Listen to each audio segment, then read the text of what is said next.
جمعۃ المبارک کے بہت سے فضائل و برکات ہیں۔ اللہ تبارک و تعالیٰ نے جمعہ کے نام سے ایک پوری سورۃ الجمعہ نازل فرمائی، جو قرآن پاک کے 28ویں پارے میں موجود ہے۔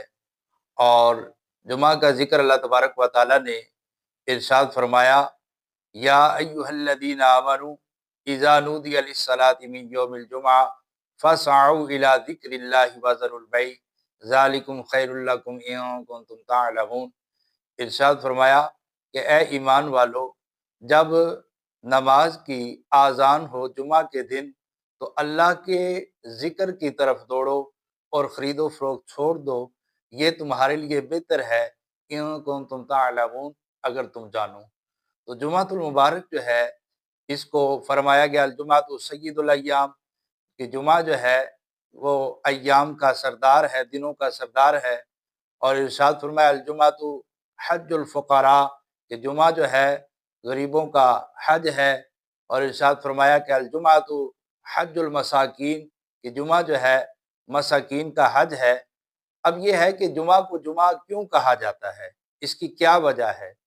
تو جمعہ کو جمعہ اس وجہ سے کہا جاتا ہے، مفتی احمد یار نعیمی رحمہ اللہ نے مرآۃ المناجی شرح مشکاۃ المصابیح میں ارشاد فرمایا کہ اس کو جمعہ اس وجہ سے کہا جاتا ہے کہ اس دن تمام مخلوقات کا وجود جو ہے مجتمع ہوا، یعنی اکٹھا ہوا، اور تکمیل خلق جو ہے اسی دن ہوئی، اور اسی دن آدم علیہ السلام کی مٹی جمع کی گئی، اور اسی دن لوگ جمع ہو کر جمعہ پڑھتے ہیں، اس وجہ سے اس کو جمعہ بولتے ہیں۔ اور اسلام سے قبل جو ہے اہل عرب جو ہے اس کو عروبہ کہتے تھے۔ اب جمعۃ المبارک کے بہت سے فضائل احادیث میں بھی موجود ہیں۔ رسول اللہ صلی اللہ تعالیٰ علیہ وآلہ وسلم نے ارشاد فرمایا، یہ مسلم شریف میں حدیث ہے اور راوی حضرت ابو ہریرہ رضی اللہ تعالیٰ عنہ ہے۔ قال رسول اللہ صلی اللہ علیہ وسلم، فرماتے ہیں کہ فرمایا رسول اللہ صلی اللہ علیہ وسلم نے، خیر یوم طلعت علیہ الشمس یوم الجمعہ، ارشاد فرمایا کہ سب سے بہترین دن جس پر سورج طلوع ہوا وہ جمعہ کا دن ہے۔ فیہ خلق آدم، کہ اسی دن آدم علیہ السلام کی پیدائش ہوئی، اور وفیہ ادخل الجنہ، اور اسی دن آپ کو جنت میں داخل کیا گیا، وفیہ اخرج منہا، اور اسی دن آپ کو جنت سے نکالا گیا۔ اور ارشاد فرمایا ولا تقوم الساعہ الا فی یوم الجمعہ، کہ قیامت قائم نہیں ہوگی مگر جمعہ والے دن۔ اور دوسری حدیث پاک جو بخاری شریف میں ہے، حضرت ابن عباس رضی اللہ تعالی عنہ نے ایک یہودی کے پاس یہ آیت کریمہ تلاوت فرمائی کہ الیوم اکملت لکم دینکم، یہ پوری آیت کریمہ کہ آج کے دن تمہارے لیے تمہارا دین مکمل کر دیا گیا ہے۔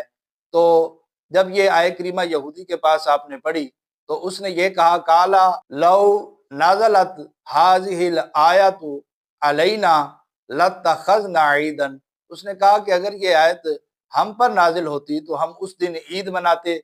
تو حضرت ابن عباس رضی اللہ تعالی عنہ نے ارشاد فرمایا، انہا نازلت فی یوم عیدین، کہ یہ آیت کریمہ دو عیدوں کے دن نازل ہوئی ہے۔ سب سے پہلا ارشاد فرمایا فی یوم جمعہ، ایک تو جمعہ کا دن، اور دوسرا ارشاد فرمایا یوم عرفہ، دوسرا عرفہ کا دن یعنی حج کا دن۔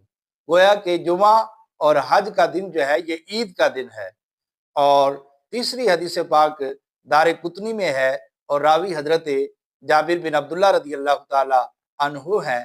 قال رسول اللہ صلی اللہ علیہ وسلم، فرماتے ہیں کہ فرمایا رسول اللہ صلی اللہ علیہ وسلم نے، من کان یؤمن باللہ والیوم الاخر فعلیہ الجمعہ، ارشاد فرمایا جو اللہ اور آخرت کے دن پر ایمان رکھتا ہے اس پر جمعہ پڑھنا فرض ہے، الا مریض او مسافر او امرات او صبی او مملوک، سوائے مریض کے اور جو ہے بچے کے اور عورت کے اور مملوک کے یعنی غلام کے۔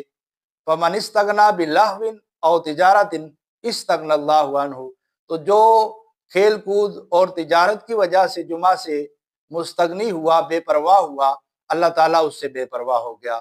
واللہ غنی حمید، اللہ تبارک و تعالیٰ بے نیاز ہے اور حمد والا ہے۔ اور تیسری حدیث پاک حضرت ابو ہریرہ رضی اللہ تعالیٰ عنہ سے ہے، قال قال رسول اللہ صلی اللہ علیہ وسلم، فرماتے ہیں کہ فرمایا رسول اللہ صلی اللہ علیہ وسلم نے، الصلوات الخمس والجمعۃ الی الجمعۃ والرمضان الی رمضان مکفرات لما بینہن اذا اجتنبت الکبائر۔ ارشاد فرمایا کہ 5 نمازیں اور جمعہ سے جمعہ تک اور رمضان سے رمضان تک کے درمیان کے گناہ مٹانے والی ہیں، جب تک کہ وہ کبیرہ گناہوں سے بچا رہے۔ اور جو شخص جمعہ نہیں ادا کرتا، سستی کی وجہ سے جمعہ نہیں پڑھتا، اس کے بارے میں حدیث پاک میں جو وعید ہے، رسول اللہ صلی اللہ علیہ وسلم نے یہ ارشاد فرمایا کہ من ترک ثلاث جمعین تہاونا بہا، کہ جس شخص نے سستی کی وجہ سے 3 جمعے ترک کیے، 3 جمعے جو ہے وہ چھوڑے، 3 جمعے نہ پڑھے، طبع اللہ علی قلبہ، اللہ تعالیٰ نے اس کے دل پر مہر لگا دی ہے۔ اور آپ یہ بات ذہن نشین رکھیں کہ جمعہ جو ہے یہ فرض عین ہے، اور اس کی فرضیت جو ہے ظہر سے بھی زیادہ موقع ہے، یعنی تاکیدی ہے، اور اس کا منکر جو ہے وہ کافر ہے۔ اللہ تبارک و تعالی ہمیں جمعہ کی نماز ادا کرنے اور اس دن زیادہ سے زیادہ اپنی عبادت کرنے کی توفیق عطا فرمائے۔ آمین بجاہ خاتم النبیین صلی اللہ تعالی علیہ وسلم۔